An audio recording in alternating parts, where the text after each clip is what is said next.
Hey everyone, welcome back. Today we're wrapping up the Altbier with the series finale. You get to see my process, the tools I used, and what I learned along the way. And the whole thing started with a recipe. I pulled inspiration from a fellow YouTuber and then dialed it in with brewing software to match my specs of my home brewing system. And next up was the brew day, and that was live. Honestly, that might have been my favorite part of the entire series. Brewing live and connecting with all of you in real time made the process feel less like I was making beer by myself and more like we were brewing it all together.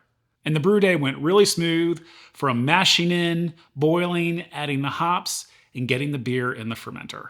From there, I walked you through how I used my DIY glycol chiller to maintain precise temperatures throughout the entire fermentation process.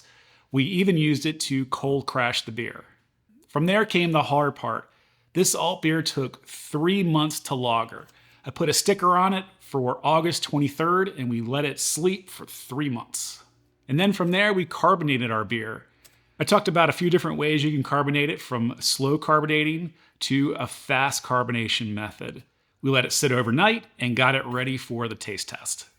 Now for the numbers, I hit my original and final gravity. My original gravity came in at 1046 and my final gravity came in at 1011. And that puts this beer right around 4.6%. And that's pretty much spot on for this style of beer. Alt beer literally translates into old beer. And that might not seem appealing to the younger crowd, but trust me, this is a beer that you're going to want to try. It's got history, it's got a fantastic taste, and it's also low in alcohol. And that's something I'm shooting for in the beers I'm brewing today. And now we're finally here, the taste test. Looking at the beer, the color is exactly what I was expecting from when I designed the recipe in Beersmith. It's got a nice head retention. It's got a nice malty smell to it. We'll go in for the taste test. And I must say, this is delicious. This has got to be one of my favorite beers I've ever brewed. It's just what I thought an alt beer would taste like.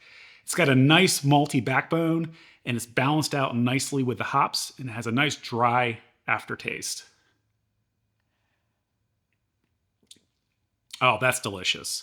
If you're thinking about brewing an alt beer, I highly recommend it. I really liked how this one turned out. And if you're interested in brewing this yourself, I'll drop the recipe down in the description, and make sure to check out the series videos if you haven't already to check out how I put this beer together. Thanks again for hanging out with me throughout this entire series. It's been a lot of fun to make.